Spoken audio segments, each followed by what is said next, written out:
you everyone for joining us. The Mr. Cannabis Law team is very excited to have you here today. We're going to be discussing psychedelics and what's going on here in the United States. My name is Amanda Barton. I'm a senior associate with Mr. Cannabis Law. Before joining Mr. Cannabis Law, I have been mostly practicing in the corporate law sector. I've worked in-house for several big companies. I've dealt a lot with compliance and regulatory matters. And I've also helped clients all over the state of Florida, setting up various business entities, corporate structuring, M&A transactions, and all things transactional matters. But I would like to turn it over to you gentlemen to give a kickoff and a little bit of an introduction. Dustin Robinson, I will turn it over to you. Yes, thank you all for joining. My name is Dustin Robinson. I'm the founding partner of Mr. Cannabis Law, and we are a full-service law firm for the cannabis and psychedelic space. I actually got my master's of accounting from University of Florida, and then I got my law degree. Before law school, I worked at Deloitte. After law school, I worked at Holland & Knight, so did the big accounting and big law stuff for quite some time. And kind of fast forward to several years ago, I had some friends that had a cannabis license that needed some help. I helped them and they ended up giving me a referral. And before I knew it, I was getting a lot of referrals within the cannabis space and found that my skill set was pretty helpful for the space, being that I was a CPA, had my law degree, and I also have my real estate license. So set up my firm to do full service work. And about 30 months ago, I started getting a lot of inquiries from my cannabis clients about getting into the psychedelic space. Really didn't know much about it at the time, but ended up diving into it. We work with a lot of different doctors in the cannabis space. So a lot of the doctors wanted to start doing research and launching ketamine clinics. Some of my business clients wanted to open up mushroom grows in Jamaica, retreats out in Brazil. So what we did at the end of 2019 is we actually started a nonprofit called Mr. Psychedelic Law. The nonprofit is focused on legal reform, and we've drafted bills and resolutions all throughout the country. We also actually filed a bill here in Florida to legalize psilocybin. It did not pass, but it got the conversation started, which was really the intent. And we are already starting to work on what the changes we want to make to the bill for next year. We're thinking it's going to look more like a research bill, more like the Texas bill, as opposed to the Oregon Measure 109 bill, which we'll be talking about all those bills throughout today. And then really what ended up happening, I ultimately saw the opportunity to really deploy capital in the space and get some of the research going. So I also launched an investment firm called Eater Investments, which is specifically focused on deploying capital across the psychedelic ecosystem. So I come at this from a legal perspective, from an advocacy perspective, and also from an investment perspective. So I'll pause there and I'll kick it over to Edgar to give an intro. Triple threat, but yes, thank you, Edgar. Thank you, Amanda. Hi, my name is Edgar Asabe. I am an FDA regulatory attorney specialized in the natural product space. My background is I studied molecular biology at the University of Chicago and then entered an MD PhD program at the University of Illinois. So I spent about 5 years primarily splicing genes with very different objectives back in the 1980s, believe it or not. I dropped out of my MD PhD program and moved to Washington, DC, and I worked at the National Institutes of Health, at the National Cancer Institute, which is one of the institutes at NIH, while attending law school. I was in charge of the intellectual property and the technology transfer of the inventions that came out of the Natural Products Lab. So at that time, in the early 90s, the National Cancer Institute was the world's largest natural products drug discovery operation. And I was involved in the licensing of the first natural products-based blockbuster drug, which was Taxol, paclitaxel, derived from the tree, from the bark of Taxus brevifolia, the Pacific yew tree. And I left the National Cancer Institute after 4 years and started up a natural products drug discovery company, which I ran for about 5 years. We were about 20 years ahead of our time. We didn't have the success, and there wasn't the excitement that there is now in what I consider the natural products drug discovery 2.0, which is the psychedelics. All of these are primarily based in natural products, etc. So it's nice to come back to this area with all the work that I did back in the 90s. I advise companies. I'm of counsel to Mr. Cannabis Law, but I also advise companies and have for the past close to 20 years now in the FDA regulatory process, getting through FDA approvals, clearances, everything from medical devices, dietary supplements, small chemical drugs, etc. And now I work with Dustin both on matters having to do with cannabis, hemp, psychedelics, and transactions related thereto, as well as being an advisor to the Eater Fund. And I'll leave it there. Thank you so much. I feel honored to be in both your companies. We're going to have a really great discussion here today. Before we get started, though, I do want to mention that this material is being provided as general information service. It should not be construed as, it does not constitute legal advice on any specific matter, nor is this message create an attorney-client relationship. Now, these materials may be considered attorney advertising in some states, so we must let you know that. And as Dustin mentioned a little bit earlier, please feel free in real time. If you have questions, please drop them in the Q&A box or the chat box. We will be trying to monitor those as the discussion progresses, and we'll try to answer your questions real time. And if we don't have the option, we will answer them at the end of the seminar. So yes, please, we want to make this as interactive and educational for you as possible. So before we really dive into the nitty gritty, I kind of want to start on a broad stroke. What exactly are psychedelics, Dustin? What compounds are considered psychedelics, and how do they really differentiate from things that we're calling plant medicine? I know there's been a lot of terminology thrown out there, and kind of what's the difference between them? And could you just break it down for us? Exactly what is a psychedelic? Yeah, it's become an interesting question. Are you getting feedback? I'm sorry, I'm getting no, I think I'm good. Yeah, it's become an interesting question. It really depends on who you ask, but the general definition is that it's a class of psychoactive compounds that alter your perception, mood, or cognitive processes. So the general psychedelic compounds that we're usually talking about are psilocybin, MDMA, LSD, ayahuasca, DMT, 5-MeO-DMT, peyote, mescaline. There's a whole list of these psychedelic compounds. What's kind of interesting, where there's some confusion, is if you think about the definition as I just stated it, cannabis also could fall within that definition. So, it depends on who you ask and what the context is. But for purposes of this discussion, really, we're going to talk about psychedelics, not necessarily in the context of cannabis, but more so in the context of all those other psychedelics. And also one other thing to note, a lot of what we're seeing, those compounds that I just named, those are kind of the first generation psychedelics. And what we're starting to see with some of these new drug development companies is they're developing kind of what I call the second generation psychedelics, which are generally like psychedelic analogs. For example, a psilocybin analog or an MDMA analog, where they're actually changing the compound.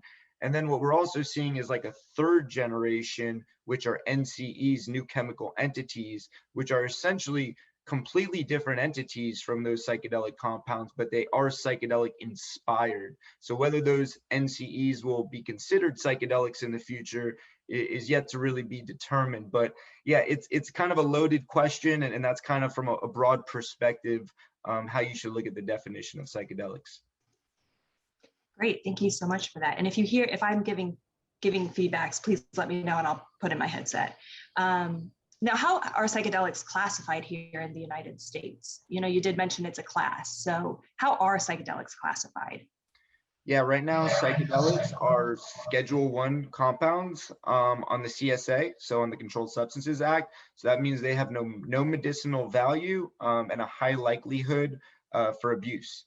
And just like in the cannabis industry, a lot of people that are watching this are probably pretty familiar. Cannabis is also a Schedule I substance, and the idea that it has no medicinal value and a high likelihood for abuse is kind of ridiculous, but there's a few ways where we could start seeing these compounds. Number one, there's exemptions, but there's also ways that these could actually become descheduled or rescheduled. So we saw when you take a drug through the FDA drug development process and it becomes FDA approved, we saw that with Epidiolex and Sativex on the cannabis side.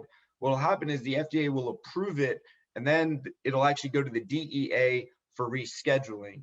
And similarly, we're seeing in the psychedelic space right now, MDMA is in phase 3 clinical trials, psilocybin is in phase 2 clinical trials with the FDA. And once those compounds, if those compounds get FDA approved, what's going to happen is they're going to go back to the DEA and potentially be rescheduled. Now, there's also 2 exemptions for the CSA. One of them is the Right to Try Act. That has become extremely popular right now. A lot of stuff going on in Canada that's very similar to the Right to Try Act. But essentially what happened in Florida, in the United States, is there's a long history with the Right to Try Act. And really it started with the states. And what the states were saying is essentially if someone's at the end of their life and nothing else is working, they should have access to these compounds that have at least gone through a phase 1 clinical trial with the FDA. So essentially the federal government responded to that. Now there's actually a federal Right to Try Act, and there's certain requirements and stuff like that. But kind of the key to the Right to Try Act is that the compound that these people, number one, the patient needs to have essentially tried everything and kind of at the end of their life. Number two, items need to not be working. And number three, and this is where things get a little complicated, is that the compound needs to at least have gone through phase 1 clinical trials. And the reason for that is phase 1 is where they study the safety of these compounds. So the logic there is that even though it hasn't gone through full FDA clinical trials, if someone is at the end of their life and we've at least proven that these compounds are safe, they should have the ability to access these compounds. So right now, psilocybin is in phase 2 clinical trials with both USONA and Compass Pathway. So technically, psilocybin would be eligible for Right to Try patients. The challenge is that what's also in those Right to Try statutes is that that medication needs to be accessed by the sponsor being USONA and Compass Pathway. And currently, it doesn't seem like Compass and USONA are open to supplying that product. So there's actually been a lawsuit brought in the Ninth Circuit relating to the DEA essentially allowing a doctor to obtain the psilocybin and give it. So the DEA is being sued, and we could have a whole session on Right to Try, so we could talk for hours on it. So I'll jump into the second exemption, which is the religious exemption. And really what that is focused on is really providing access to religions that have made this a part of their religious practice. And the most popular one is peyote, which was basically ruled upon in a court case and later codified. But that's also a lot broader. And what's recently happened is the DEA has come out with interim rules on how to actually apply for a religious exemption. And those interim rules, the DEA has also been sued on. And the main issue there is that there's kind of a catch-22 with these interim rules, because they're requiring people to apply and let the DEA know why they need to use these compounds within their religion. But at the same time, as part of those interim rules, those people, when they apply, need to stop using those compounds until the DEA rules. So it's kind of like you're putting these people in a situation where they're telling you they have to prove that they need these compounds, yet they also need to stop using these compounds while the DEA rules. And that's kind of the crux of what that court case is about. And we'll see what happens in that court case. But so, the core is that if you want to have the religious exemption, you need to have a statement of beliefs, and you really need to prove that the core of your statement of beliefs, it needs to be that your religion really needs to use these compounds to truly practice your religion and your spirituality. Thank you for that explanation. That's very helpful. Now, looking down at the state level, because right, that's the federal. We have the Controlled Substances Act at the federal level. There's those exemptions to it. But let's drill down a little bit on the state level. Can you kind of explain the difference maybe between decriminalization? Because we're seeing the states and actually it started with the cities. We'll get into this in a second, but it started kind of on a city level, municipality level, and then has, as we've seen in Oregon, is starting to move more towards a state model.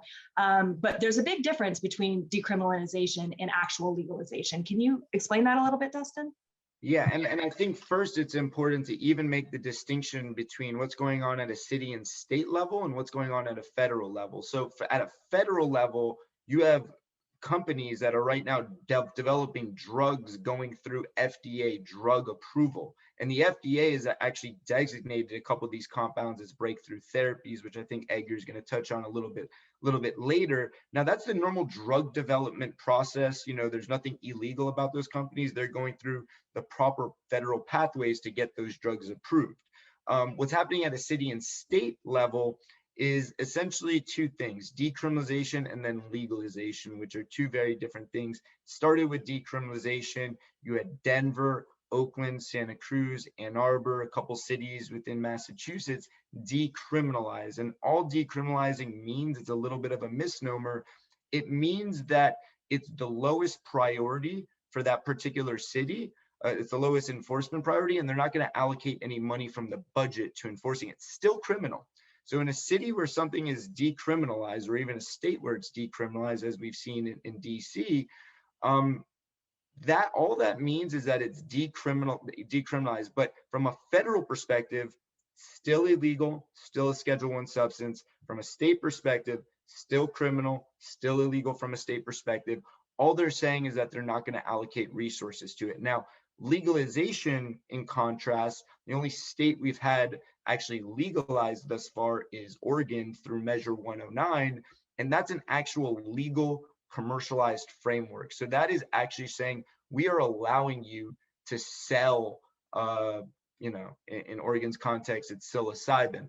But in the decrim framework, it's just allowing possession and use. It's not saying that you're allowed to actually commercialize the product. So we get a lot of calls from Denver and Santa Cruz and these other cities that have decriminalized about people wanting to start businesses. Realistically, from a decrim perspective, you really should not be commercialize a compound. Now, there's some interesting areas that we'll get into that, there might be some loopholes from a decrim perspective where there's some business opportunities. But the legalized framework essentially does allow you to commercialize. So what Oregon has done is they've set up an actual commercialized framework where you have a production license, a third-party testing lab license, a service center license, and a facilitator license. So the big difference between the cannabis framework and the psychedelic framework from a state perspective is, in the cannabis world, you need to buy your product at a retail store, and most states require, such as Florida, they require you to consume it in private.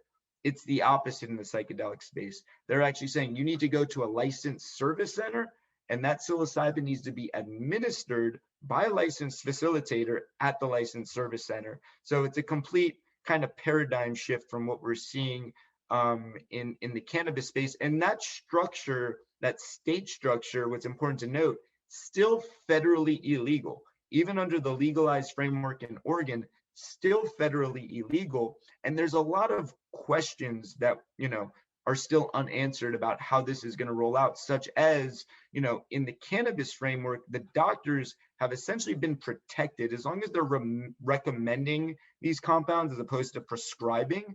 They're technically not aiding and abetting any illegal, even federally illegal transaction. The doctors have a First Amendment right in the cannabis space. However, in the psychedelic infrastructure that we have in Oregon, the doctors are actually possessing and administering these federally illegal compounds. And there is no protection, in my eyes, for doctors to do that. So one of the questions we have and we've been discussing is, most likely, I think the people we're going to be seeing running these service centers are not going to be doctors or medical professionals, which may be a good thing or a bad thing. There's definitely debate about that. But anyway, so that's kind of the city stuff, the decrim. there's the state stuff, which you know, we're seeing some legalization. I filed a bill in Florida, or the Mr. Psychedelic Law organization filed a bill in Florida through State Representative Mike Greco that is a legalized framework. And then you have what's going on at a federal level where people are trying to develop drugs for certain indications going through FDA drug approval. Thank you. That was a great breakdown. So, you know, just to clarify, so if they are operating in a state where there is a legal structure like Oregon, that's not going to stop the DEA from coming in. Like you said, that is a potential big risk for doctors, especially if they are administrating at their facilities. Now, I don't practice in Oregon, so I'm not sure if they're even allowed to have facilities that are medical facilities that are non-doctor owned. Like here in the state of Florida, you can own a medical practice and not be a doctor. But there are several states in the United States that is not the case. I know California is that way. Any medical practice has to be primarily owned by doctors. So you are going to see, you know, that is going to play out differently in different states based on what the medical requirements are for medical centers. So yeah, that's all very interesting, and I'm interested to see how it plays out. But it does create complications for doctors who do want to help people in the states that it's legalized. No, we've kind of touched on some of this, but what cities and states have, you know, started the decriminalization process versus what states have legalized? We did touch on it. You touched on it briefly, but did you want to run over them again quickly? Yeah, so from a decrim perspective, you have Denver, Santa Cruz, Oakland, Ann Arbor, and a couple of cities in Massachusetts. Also, Oregon has Measure 110, which was their decriminalization. Then you also have Washington, D.C., that has decriminalized. Texas is rolling out like a research bill, which I think is very unique and interesting. And then the only state that has actually passed any legal framework is Oregon, but they have a 2-year rulemaking period. So, you know, currently it's not even, you know, legal in Oregon because, you know, they haven't issued any licensing, and, you know, they have a rulemaking period before they're even going to come out with applications. So really there's nowhere right now in the United States, you know, that you could legally, from a city or state perspective, sell or even produce any of these psychedelic compounds that we talked about. Yeah, that was actually going to be my next question. Are there any way to be start a business, you know, dealing with psilocybin here in the United States legally, as of right now? So I mean, you know, I get a lot of different questions from a lot of different people. Number one, if you're going through the FDA pathway, yes, you know, you could start drug development companies. You could create a CRO that's doing the research for those psychedelic drug development companies. And we have a great CRO here in Florida, Siegel Clinic. They're actually doing the psilocybin phase 2 clinical trials. You know, there's a lot of different ways. You know, you could be a lawyer providing advice for those people. So there's different ways you get involved from an FDA perspective. When we're dealing with like the decrim stuff, remember what they're doing is they're decriminalizing possession and use. You cannot commercially sell it. So the question I get a lot is, if I create a place where people can come to have psychedelic experiences, I don't sell them psilocybin. There's no possession of psilocybin on my property. People could consume it beforehand and come to the property and have some sort of an experience there. Would I be violating the law? And that's where you really want to seek legal help. You know, we're not going to get into an in-depth analysis, but there are opportunities like that depending on your risk profile, but 100% if you are even thinking about doing anything like that, you really need to consult with an attorney and understand what the risk is and really how you should be structuring it. And then also, you know, on the religious exemption side, while that's not a commercial business, there's certainly opportunity to create, you know, religious organizations, as long as it's part of your core principles, where, you know, you're able to actually use psychedelic compounds under that religious exemption. So there are some opportunities, but they're very limited. The other opportunity that I'll quickly mention is the functional mushroom extract opportunity. So similar to like the CBD craze, where, you know, we pulled out the psychoactive compound of THC, and all we were selling is, you know, hemp extract that wasn't psychoactive but had, you know, potentially health benefits. What we're seeing is people are using different varieties of mushrooms that don't contain psilocybin. Psilocybin is what actually makes people, hallucinate or trip or, have those psychoactive effects. So there's a lot of brands now coming out that are selling functional mushroom brands that are called functional mushrooms or adaptogens. There's various nutraceuticals. There's a lot of different names that it has, but essentially what they're doing is they're trying to build a brand name around the concept that these mushrooms have some health benefits potentially, even beyond the psychoactive effects that they may have. Interesting. How about spores? We do get a lot of telephone calls on spores, being the fact that it is in some states, technically legal to sell spores. Do you see any opportunity there? Or what do we need to caution people on as far as when it comes to spores? Yeah. So I get that question a lot as well. And it really, so there's very specific, some states like specifically outlaw them and make them illegal, right? So there's a handful of those states that don't allow them. And for the states that don't explicitly prohibit them, what is important is the intent.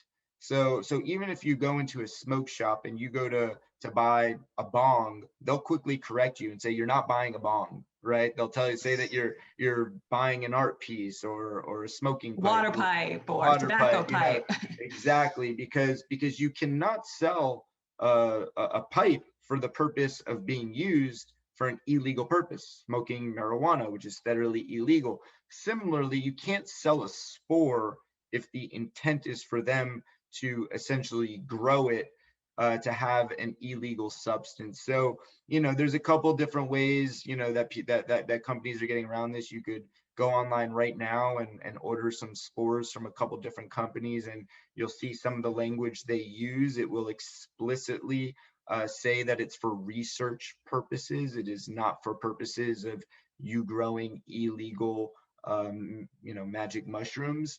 But once again, that's another area that if you're looking to sell spores, you should definitely work with an attorney that's very familiar and understand the risk, and also make sure that you're doing what needs to be done to make sure you're obeying the law.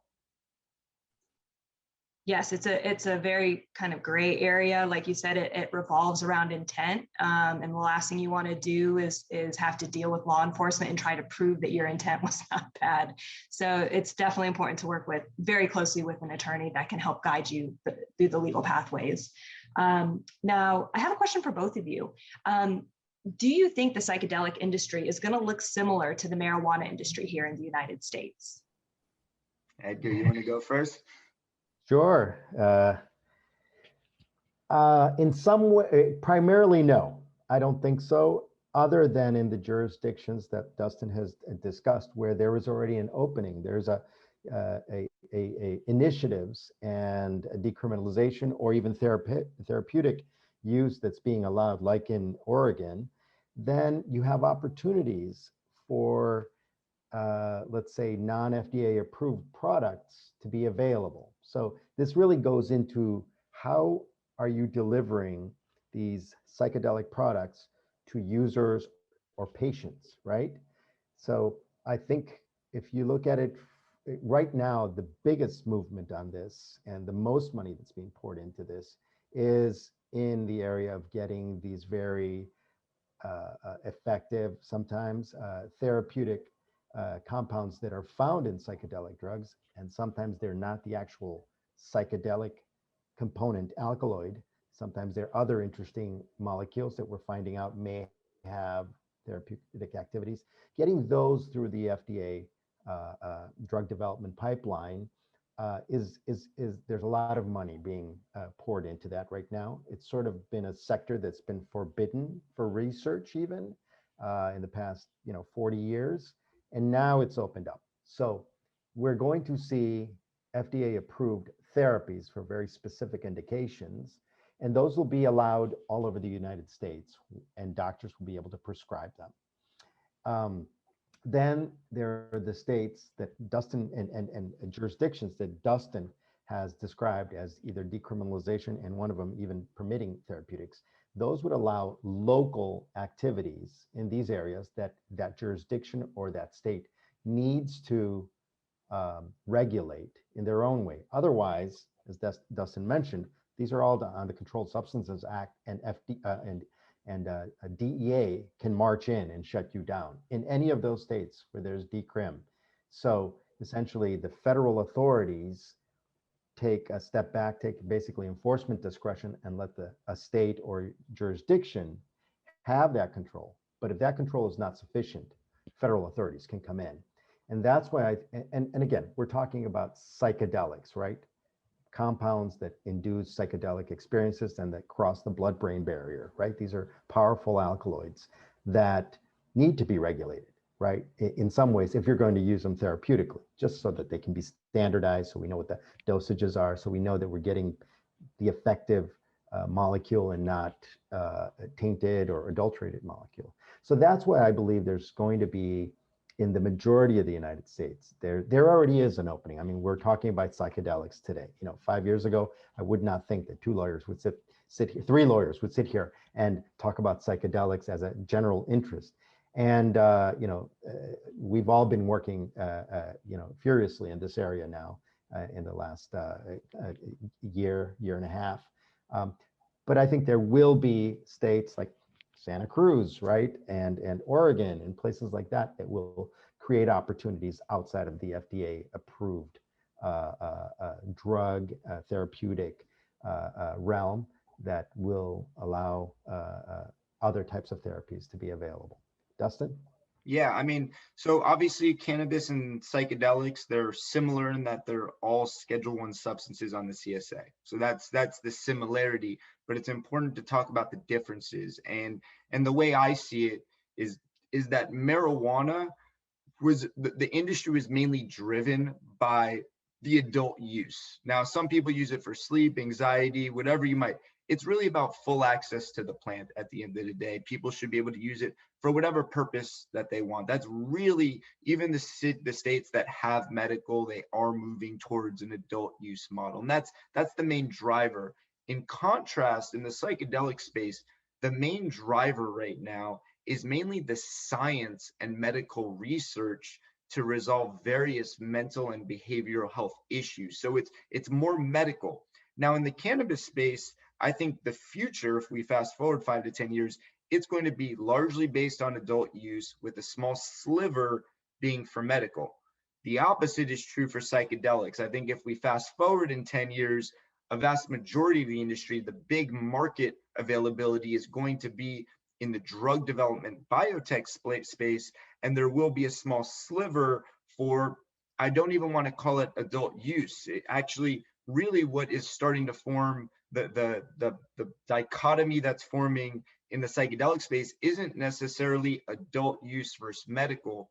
It's more medical versus entheogenic approach. And so an entheogenic approach is really focused on elevated spiritual connectedness and religious, understanding of the world, not necessarily adult use or recreational, not so much for fun and going to a rave.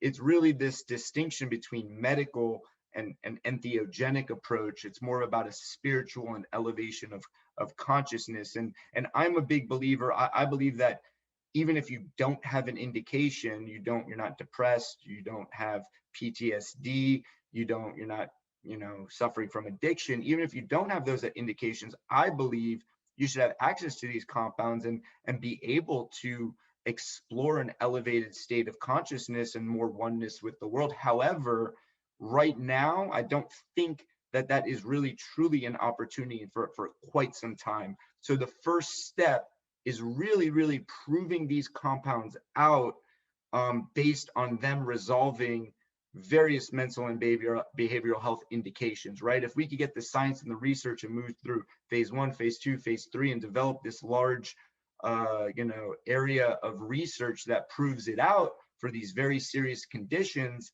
I think that will then help us take it to the next level and say, well, why can't we also research and understand how we could get to elevated states of consciousness and oneness with the universe even without an indication. So currently the FDA is really focused on indications, and that's what drugs are. So what I'm describing is a world that doesn't currently exist. It's kind of a world that I could imagine and hope that we could eventually advocate for. Yeah, as Edgar said, like 5-10 years ago, I would have never assumed we'd be having this discussion either. So I'm very excited to see that we are moving in the right direction. And I do hope we are able to see what you've just described, Dustin, in the next, few years. Maybe not few years, but within my lifetime, I would love to be able to see that. I do want to kind of answer a couple quick questions that came in. Edgar, this one will be for you, since you're our specialist with the 3-letter agencies. DEA, is there a way that you could see that we could go about to change the overreaching limits of the DEA? Is there any way that we can, help try to stop them from coming into these states, and being overbearing? Well, let's look again. I'm a regulatory attorney and a scientist, so I appreciate what the DEA does. Most of their mission is very useful for safeguarding, like the FDA and like HHS, safeguarding the health and well-being of citizens in the United States. They've done a lot of very good things, but they have an outmoded and arcane definition surrounding even cannabis, right? Cannabis and much more so these psychedelics, like Dustin quoted. When you are Schedule 1, by definition, regulatory definition means they are highly addictive and there's no known medical use. Well, tell that to FDA, so DEA is telling you that by definition, psilocybin, MDMA have no medical use. And another federal agency, FDA, is granting permission to do clinical trials for these and even calling psilocybin a breakthrough therapy potentially, and accelerating the timeline for regulatory approval. So again, what needs to happen is a political movement in Congress to update the thinking of that agency. It is a useful agency, but has very arcane definitions. And this Class 1 definition, where all psychedelics currently exist, definitely needs to be updated, because we know, and Dustin, we see companies all the time that are doing innovative research on all these compounds and natural products that is the furthest thing away from no medical use. So it's going to have to be political. And the other piece I'll just add, what I mentioned before, is there are lawsuits against the DEA. So Catherine Tucker is an attorney. She's doing great work on fighting the DEA for the Right to Try Act.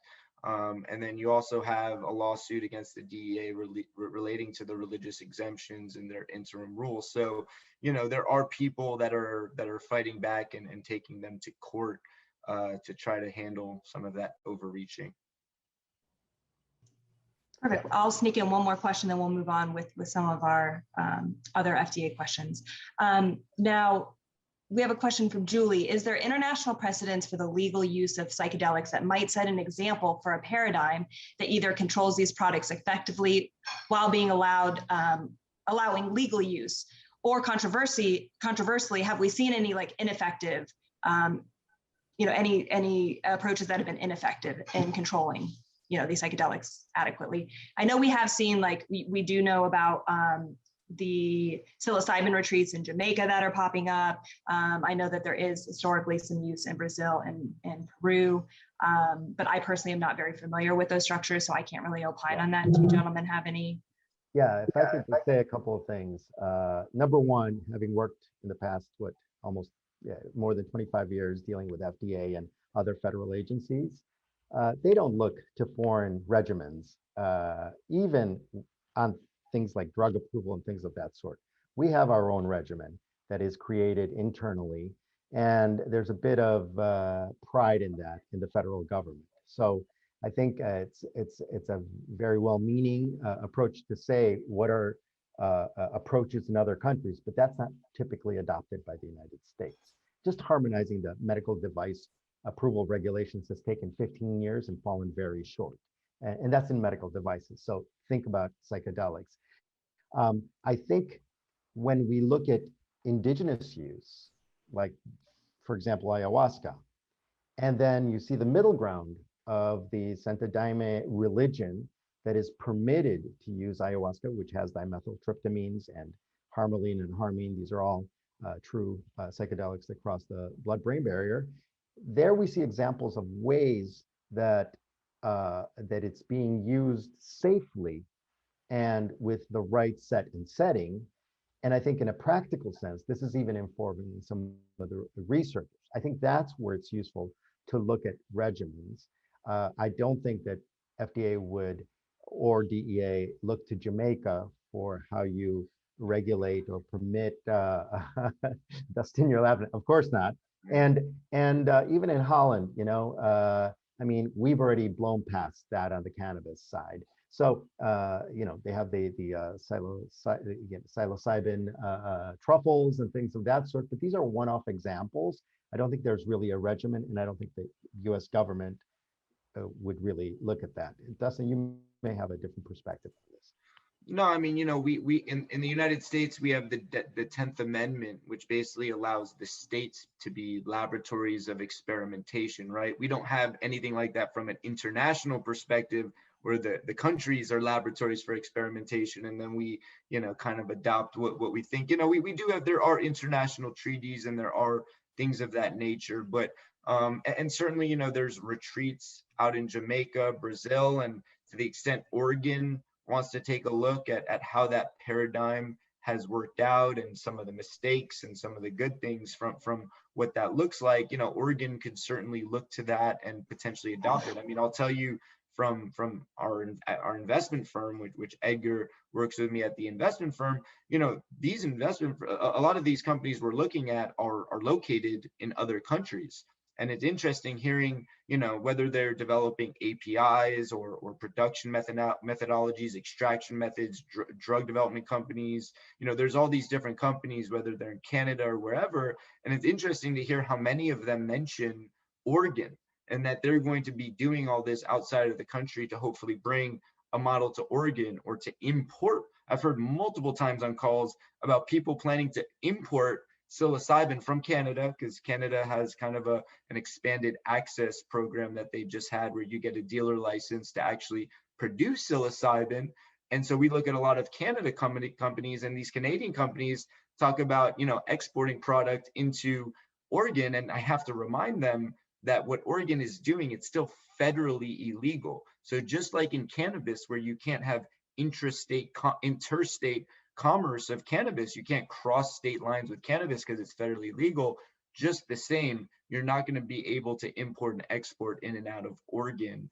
So, I think there's a big misunderstanding from a lot of different people. But the reality is, look, we should be looking at the native, the native cultures. We should be looking at Jamaica. We should be looking at all these different paradigms and figure out what works. I actually tell people what's happening at an FDA level is these drugs are being approved under what's called a REM, a risk evaluation mitigation strategy, which means that these compounds will need to be administered at a particular location, right? So these compounds, unlike the current paradigm, is you go and you get your Zoloft or other SSRI at a pharmacy. They get a prescription from your doctor, you go to a pharmacy, you take it for a couple months, you come back and see your psychiatrist, and you let them know how the medicine is working. Under this psychedelic paradigm, what the FDA is doing, they're requiring it, at least for now, to be administered at a facility. So that's a total paradigm shift in how we're delivering medicine. But I challenge some of these businesses we're looking at that are opening psychedelic centers to administer these compounds. I challenge them to say, don't just think of these as clinics. Try to be as creative as possible. We don't need to have white walls and clinical setting in order to have this psychedelic medicine. Let's look at what we've been doing for thousands of years with these compounds and try to create a setting that has been proven over the thousands of years that these compounds have been used. So that's not really from a legal perspective, that's more like from a business perspective. Let's look at what other people are doing. But hopefully that answers your question, at least. Dustin, that's from an enlightened perspective, my friend. I was about to say, no, I like that answer, because it's true.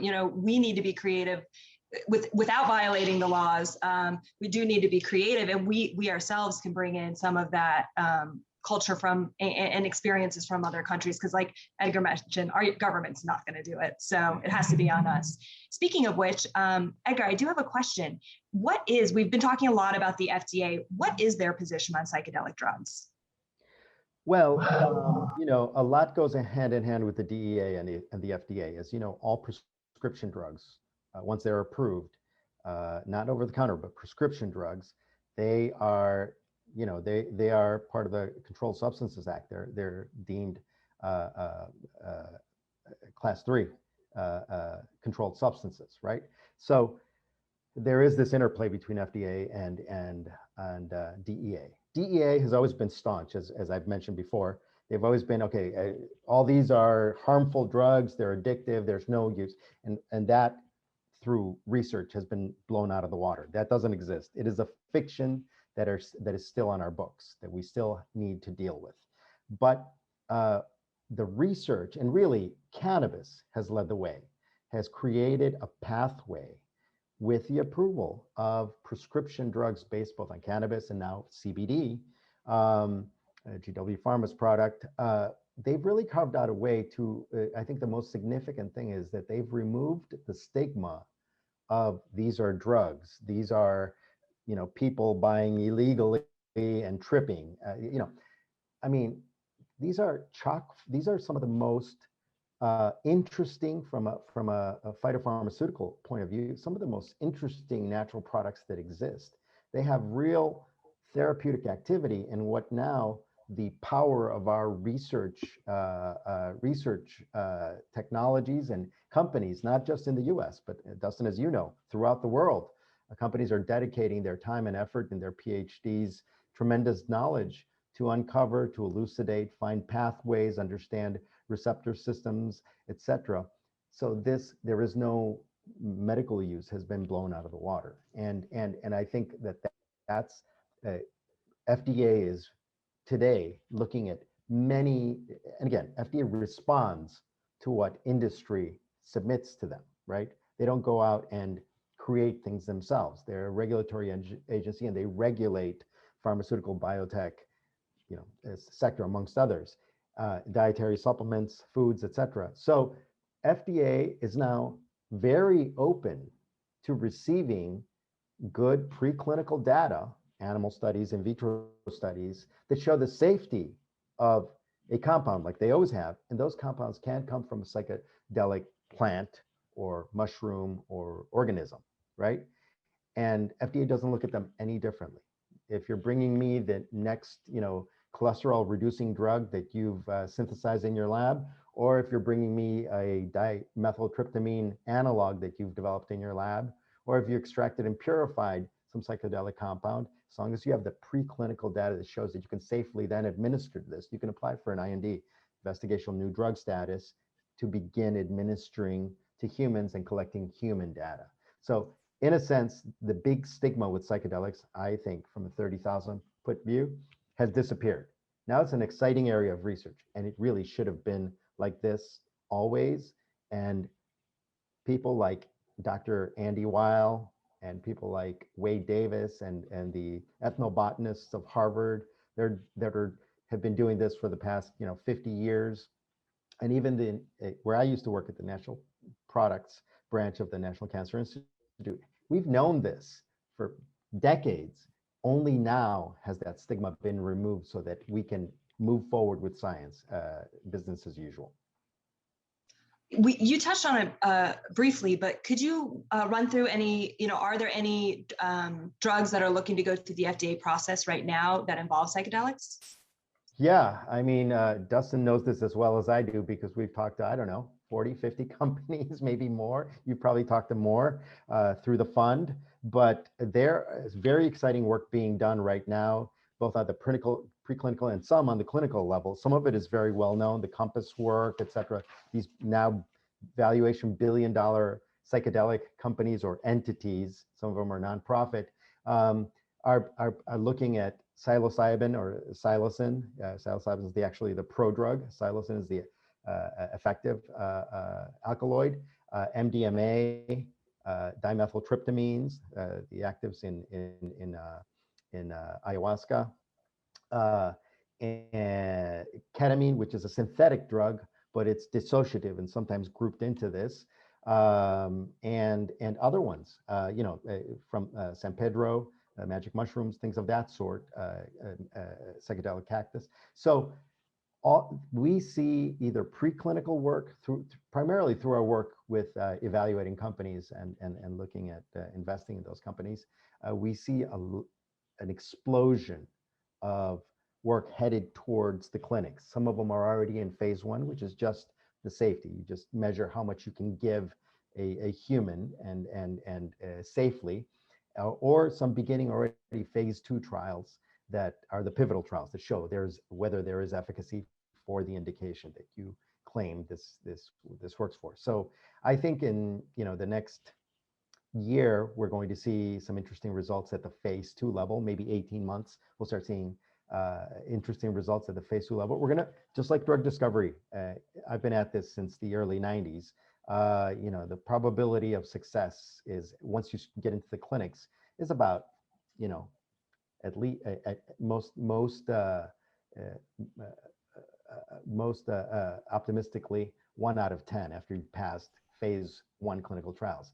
Phase 1 just means how toxic it is, but getting through phase 2 is the really pivotal trial. And a lot of these are going to fail, but what does failure do? It teaches you to then create an analog to resolve that toxicity or that permeability or that uptake or that, those issues. That's what these pharmacological chemists and now, natural products chemists are learning to do.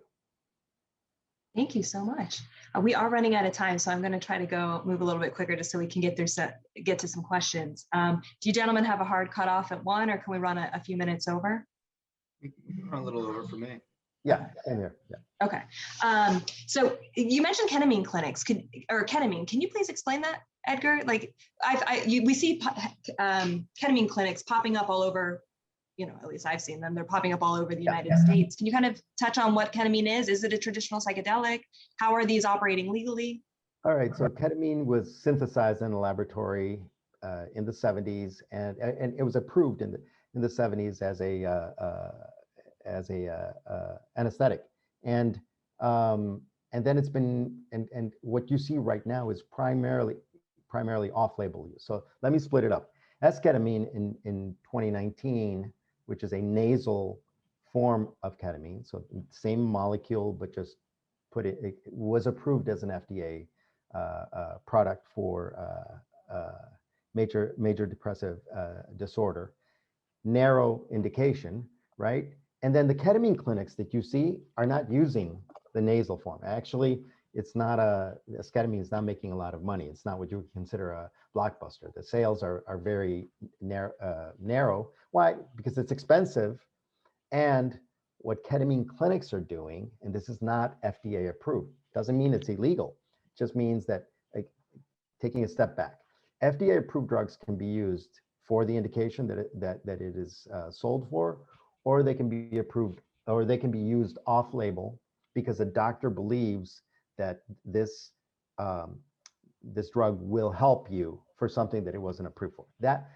And those doctors are subject to their state boards. And again, like Dustin mentioned, states are allowed to regulate certain things. They regulate doctors. So the medical board in Florida regulates doctors in Florida, the medical board in Illinois, the doctors in Illinois. So a doctor can take the responsibility, and I always like to point out, and the liability of safely administering a drug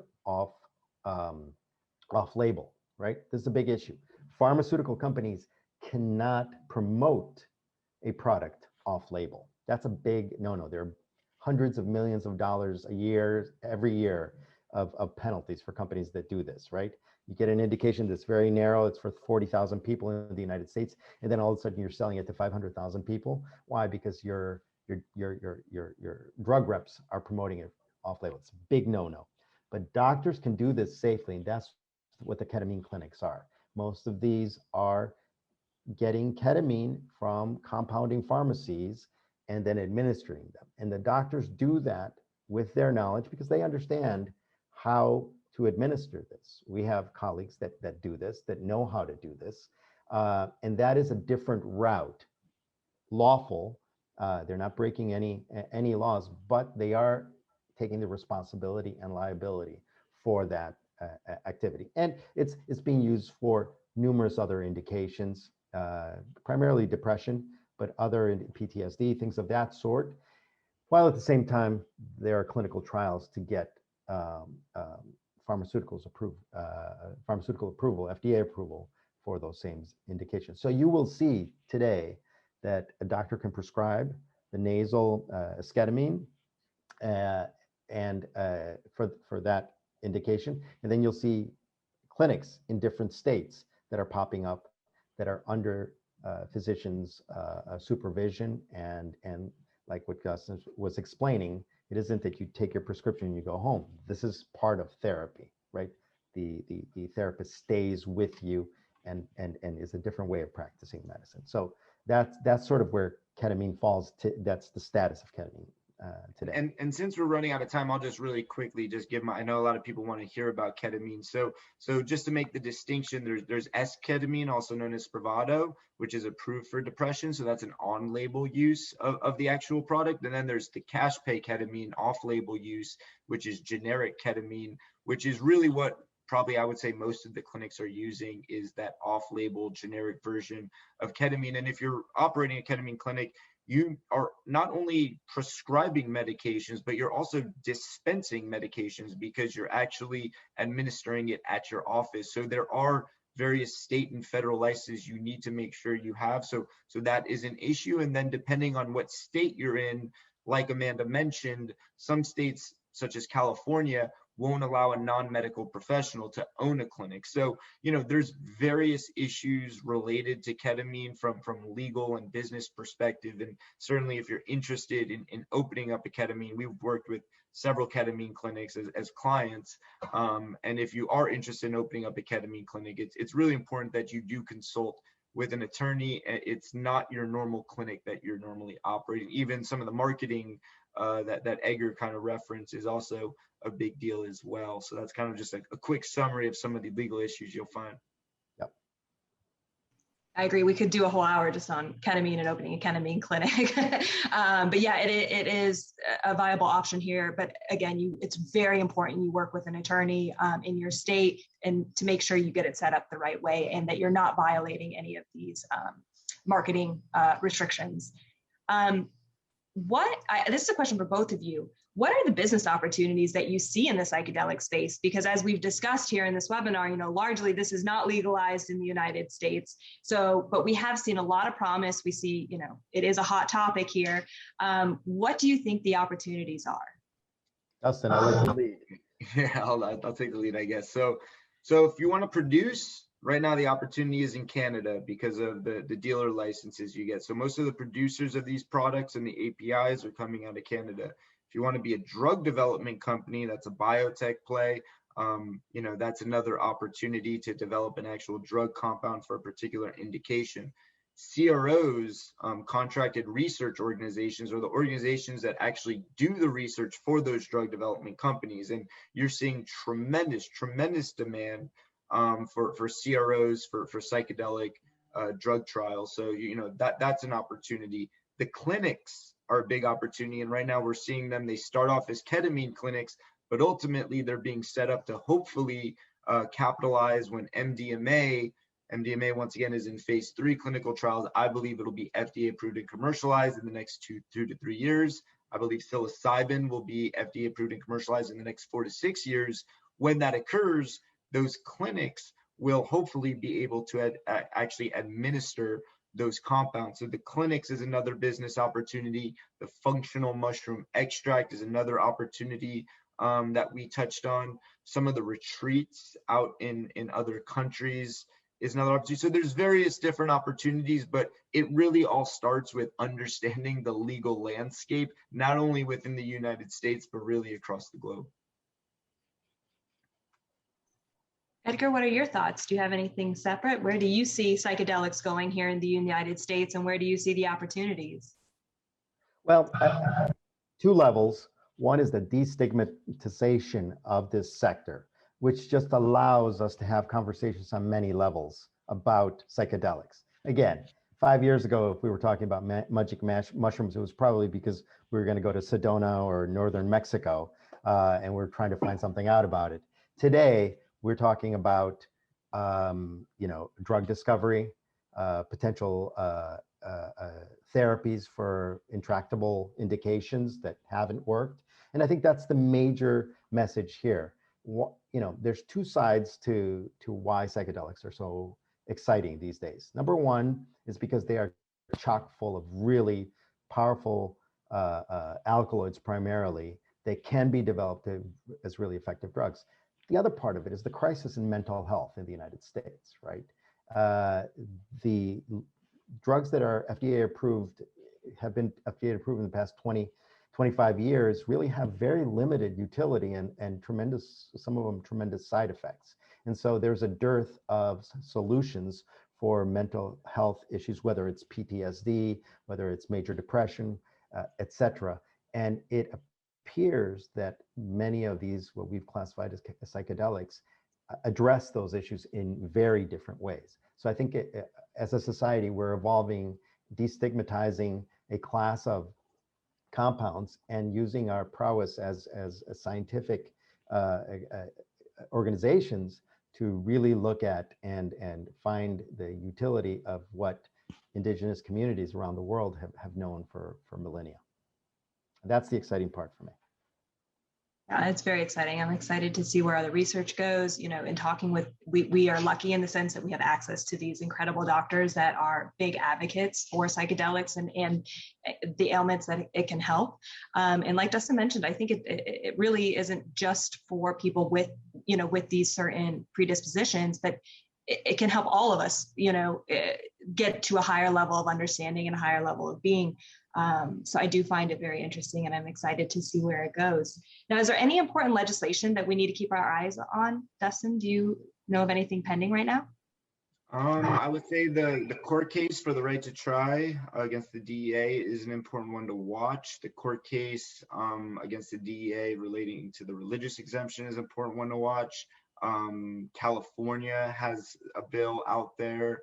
Texas has a really interesting research bill, like I mentioned before. Florida will be proposing another bill at the next legislative session.